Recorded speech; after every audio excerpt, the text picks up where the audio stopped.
One other picture that's included in this is there was a helicopter pilot flying at night, and I had to play the video a number of times because there was this beam that flashed so quickly that I had a hard time catching it so that I could put it on our website. So it wasn't a searchlight, because that certainly wouldn't have been so brief. So there's lots of things to contemplate, and I'll repeat it again because I'd really like people to see it. It'll be within the next week at skyshipsovercashers.com, and it will be on the home page. We have the most recent postings in the right-hand column, and naturally it would be at the top of that pile when it comes out later. Well, you know what, people? You actually need to bookmark that website, skyshipsovercashers.com, because, like I said, if you want to find out information rather than going on Facebook and other media, go to her website. I mean, that and Peter Davenport, the National UFO Reporting Center, are the two major websites I get a lot of information from. And I want to thank you, Mary, for having it, because, without you, I mean, I would be relying on all this other stuff out there, and I was almost going to say the other crap out there, and I apologize for even saying that now. But I mean, it's so much misleading stuff out there. It is scary, and people buy into it. Yeah, there's been many stories that people have sent to me, and it looks really good when I first see them, and when I start digging into it, even if I've started to write about it, I have to throw it away because it's just not credible enough. Yeah, I have talked to guests on my show. It's like that, too. I mean, you talk to them ahead of time and, maybe for half an hour, and they tell you everything. And then when you get them on the air, all of a sudden the story changes and it gets, rather interesting. Right. So anything else going on strange out there since we talked last month? I'm trying to think. I would like to repeat some stuff because I want to stay on your topic that you're having this week. I've mentioned this in the past when you and I have talked, but there is a term or a technique called sky fishing, and anybody can do it. And when you go out, you can aim your camera oftentimes right at the sun, and even though your eyes can't look at it, you oftentimes will be able to pick up different things around the sun, or sometimes just at the sky itself. And that's why they call it sky fishing. You just start taking pictures of the sky. And it's amazing what you can get, even with a small camera. I have a small Canon, and I have a regular Canon. And even with the little one, I'm able to get some shots that are very interesting. There's an orb that I almost always can get that's around the sun. And people will say, well, it's just an optic effect from the camera, but you can see it move in and out of the sun. You can see it do different things sometimes, but we have been seeing that ourselves since 2009, and who knows how long that particular orb has been around the sun. I just don't know, but at least since 2009. That is too strange, too. Now, another thing, too, a while back, a few months ago, there were so many people on Facebook claiming they had pictures of Planet X coming out by the sun. Have you heard anything more about that or anything about that? Because it seemed to die off here in the last probably 2 months. I'm trying to remember. It may have been earlier this year. There is that we had something about that very recently, and there is something that is man-made that's out there that will reflect the sun back at us. It's like a shield. There's many theories on that one. Some people think it's to cover up the 12th planet, or Planet X, or Nibiru, whatever people choose to call it. There's something going on, because we've gotten pictures of things that look like two suns. We've got them from Alaska, and we took the photos from the different monitoring stations that they have across Alaska and found it there. We found them in from the cameras that are set up all the time at the observation stations in Antarctica. There's something. And even though it's gone quiet, that doesn't mean that there isn't something going on. We may not be able to explain it right, but people are still seeing this thing that appears to be like a second sun. There is something. Now, whether it's a planet or whether it's, somebody's big mothership out there, I don't know. But something's going on. Well, it sounds like it. Yeah, and then also in the news the last couple days, they're talking about the scientists want to dim the sun by putting stuff up above the atmosphere to, kind of block the sun, thinking it'll keep the Earth from overheating. But on the other hand, when I was reading that article, also, wouldn't that be a good way for people can't take their telescopes and see what's going on out there at the same time? Well, some people believe, and it may be very valid, is that the whole heart phenomena has been created to help shield the Earth from what the sun is doing. We're losing our protective layer around the sun, around the Earth, and they may actually be trying to do something to shield us from it. I know for a fact that the sun is more intense than it used to be. Many years ago, I lived on Cocoa Beach, and that's when I began to notice that the sun was getting more white. When I was a child, the sun was much more of a yellow-orange color, or yellow color, and now it is truly a white phenomena for the most part. And, there's been some changes in our atmosphere.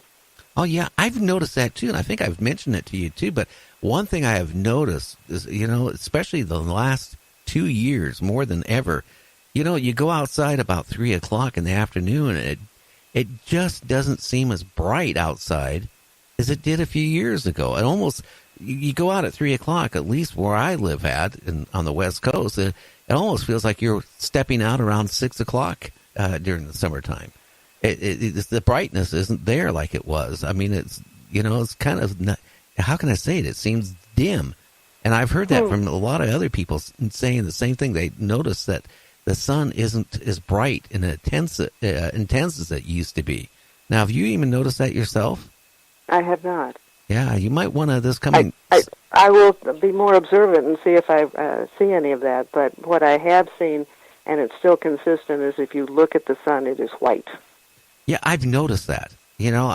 Same thing, I don't know how old you are, and it's none of my business, but I'm going on 67, and I tell you, I when I was younger, I do what you don't supposed to do, look at the sun and all that stuff, and it seemed to me that the sun, like you said, it had a yellowish and a brighter tint to it, and now, to me, it's just kind of white. Now, I don't know if the sun is cooling or what is going on. The white indicates it's hotter. That's a good possibility because I'm not a scientist.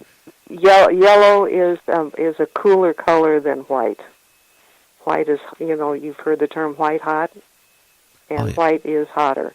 So it's either because the sun is hotter or because our atmosphere is getting thinner. I'm kind of betting on the atmosphere being changed. That could be, yeah, well, we've done a lot there. Of course, then we have certain people that say, hey, that's not happening. It's just, it'll change back. I don't think it's going to change back. I think it's going to intensify from everything I have read. So maybe the aliens and these UFOs that are being seen by people, maybe they are trying to, help us or something. Even if they're not interested in us, they might have every reason to want to save the planet. Well, certainly, because they can reboot it, because I really feel that this planet has been rebooted several times. So maybe they don't want to lose that capability. Right, and they may, some of them at least, may have much more care about that than they do about us. How Earth has been coming up again in the news off and on here in the last month.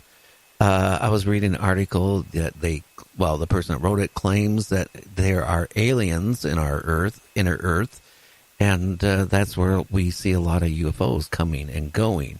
Have you? Well, I've written about Antarctica, and believe it or not, there is a huge number of volcanoes in western Antarctica. One of the universities in England did a research project a year ago and they discovered 91 more or additional volcanoes beneath the ice.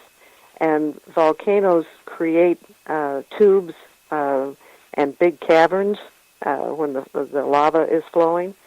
And from the information I've gotten, I'm depending mostly on William Tompkin, and he was in Navy intelligence, and he worked at the highest levels with NASA. He worked with Werner von Braun, and he said he is a great source of information about Hitler working with one race of reptilians who helped them develop,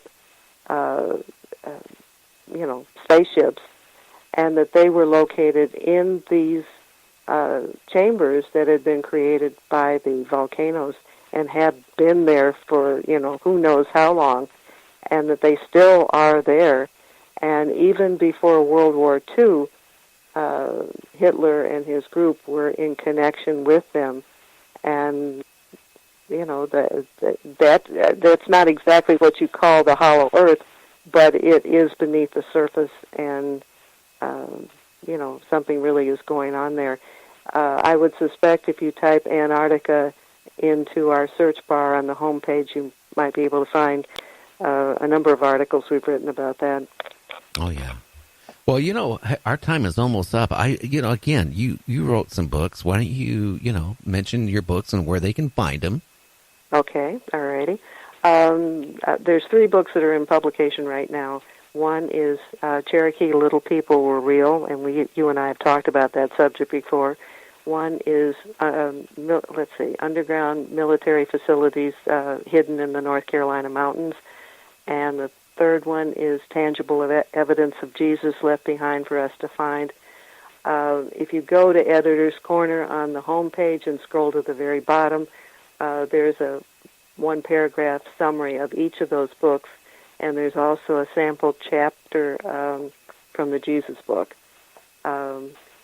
As with the website, there's lots of photos and everything that I do, so it's not just tedious gray reading material. It's kind of animated as you can be on a piece of paper or on pages. And all the books are available through Amazon. That's great. People, you need to check it out. And you need, again, I'm going to mention skyshipsovercashiers.com. You need to go on her website and check it out. She also, I think one of your associates, as I remember you telling me, posts up a little articles up on Facebook every day. And, that's much appreciated, too. I take it by a lot of people. Yes, Vicki McMahon is our Facebook manager. And if you just type in skyships.overcashers.com in the Facebook section, you'll be able to get to it that way. She goes into the archives a lot and will pull up different things. It's not always just the current information. Yeah, well, people, you need to check that out. And, Mary, like always, I enjoy having you on the show. Hopefully I can get you back on next month. Anything you want to say here? You got like about 3 minutes. Anything you want to get out to the people? I guess I just have my own little soapbox stand. People need to pay more attention to their own gut for their own protection in whatever they get into. And don't believe everything you hear the first time. Check it out a couple different directions, because the truth is there. Sometimes we just have to dig a little bit harder to find it out. Don't take everything at face value. Go at least a step further to check everything out before you swallow it whole. Oh, yeah. Now, do you get, one quick question, do you get a lot of people, giving you stories of, aliens and Bigfoot? Do you get, like a lot of emails from people on that? I get some, and usually they're people who are quite serious. I told you about the man who has the Cosmic Top Secret background, and he sent the statement that I will be posting this within the week. And his title, it's not mine, it's called "Why Is Alien Disclosure So Hard?" And he contacts us, every once in a while. And then we had I guess it's too late to get into